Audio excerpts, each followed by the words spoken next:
So did the gospel of Jesus' wife actually just prove that Jeshua was married? Hey guys, it's John here in the studio. I've already had my fabulous mug of John's Show coffee this morning, and I am well into water at this time. I love water as well. I wanted to hop on. Somebody asked a question online in the comments section about the gospel of Jesus' wife, the papyrus that was found. Now, what's interesting about this papyrus is there's a lot about it. It was first presented to the public in 2012 by Karen King. Now, Karen King is a Harvard historian, and she first presented this at a conference in Rome. On this fragment that she's found, which they say is about the size of a credit card, on this fragment they found, it actually refers to um, the word wife, and saying that Jeshua himself said, "My wife." Well, I find this fascinating because in my regression, he referred to her as Ishti, which means my wife. And so to me, this was a very interesting finding. Now, what's interesting about it is the second it referred to him saying his wife, it also says he dwelled with her, which means he lived with her. Um, it instantly started creating a massive schism on a debate about its authenticity, its origins, and the implications of what it's saying. The reason it created such a ruckus is because theologians lean into the Pauline teachings, which basically say he can't be married because he's the Son of God and he is this figure, and that there's no need for this wife, now, which comes from Paul's uh, teachings of being a Pharisee. What's interesting about this text is a Bible theologian who considers himself a scholar.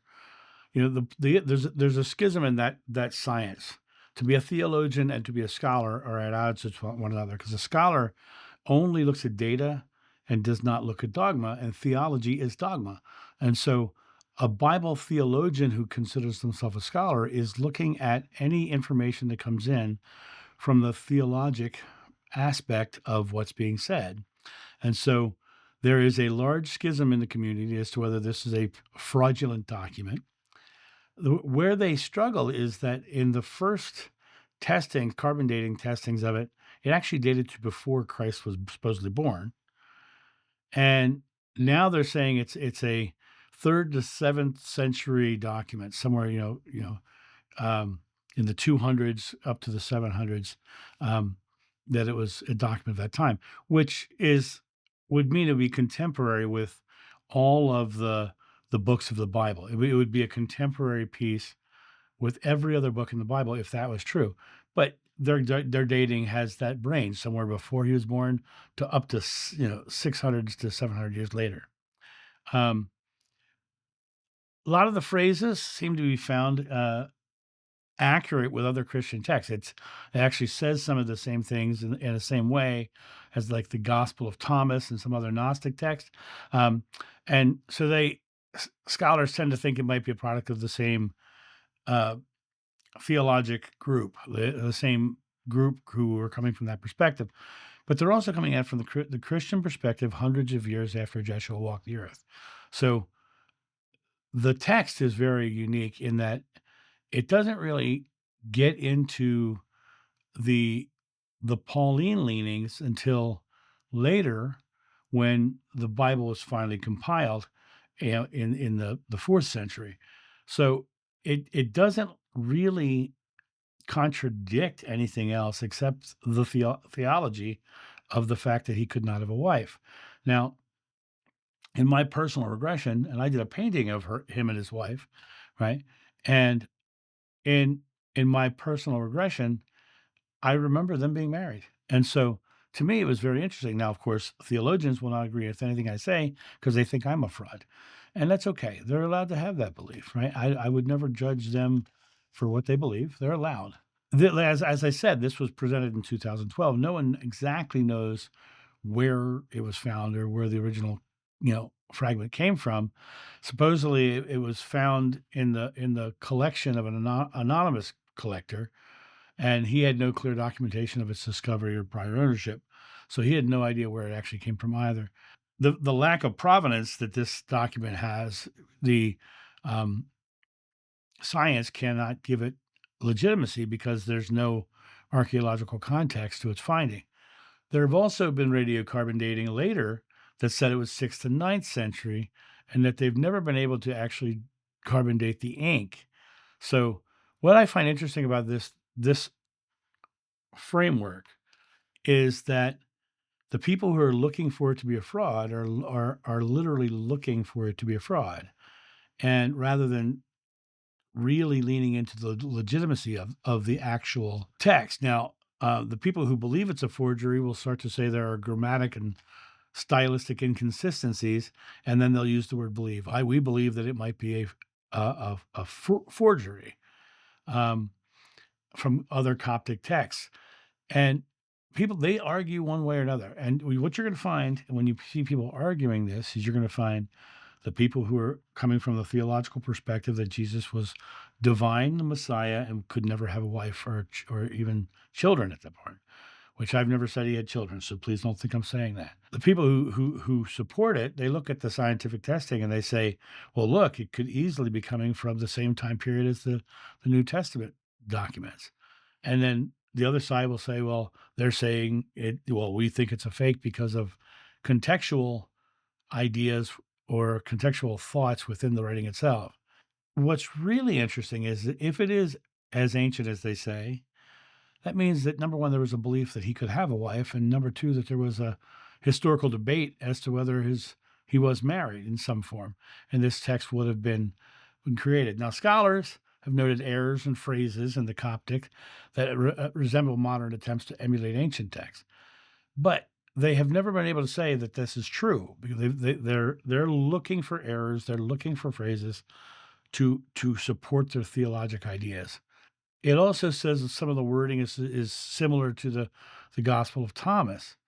So then some of those theologians believe that it had to be from the Gospel of Thomas, which is a text that didn't make it into the Bible. So they don't think the Gospel of Thomas is a valid text either, even though it is dated and comes to the same time period as all of the rest of the texts of the New Testament. So you're looking at this conflict between the theology of Bible scholars, as opposed to who are just straight scholars who are studying the history of text. And you're looking at the people who want it to be true, right? And then you're looking at just stepping up and backing up and looking at the picture as a whole. For me, because of my past life regression and my memories, I remember him having a wife. So does it surprise me? I also did a video on my other channel on the Gospel of Mary Magdalene, which came out at about the same time as the Gospel of Thomas. And in the fragment of Jesus's wife, it talks about, her also being someone who he was giving information to, also a disciple. And at the end of the Gnostic Gospel of Mary Magdalene, there's a big argument because none of the disciples would believe her because she was a woman, and why would he give you the information instead of us? And Levi defends her, saying that he loved her more than us, so why wouldn't he? So it's actually validated by the other Gnostic texts, and so the only reason there's even a schism here is because the Bible scholars are leaning into the theology of the Bible as infallible, and so this can't be accurate because it doesn't actually fit the narrative that they are trying to prove. And so it's a really interesting concept because when you look at this text, it comes back to this idea that he was a man, he had a wife, he loved his wife, he shared his communications and his ideas and his teachings with his wife, who then, was passing them on as well. It, in other words, he was married, he had a wife, and he treated that like every other man would do. He would have a wife that he loved, and he treated her with respect and compassion and treated her well. So, what is my thought on this Gospel of Jesus's wife. Personally, it lines up with everything that I have from my regressions. So, what do I think it's a forgery? I don't think it's a forgery. Do I think it's a smoking gun? I said, no, I don't think it's a smoking gun because I'm not looking for a crime.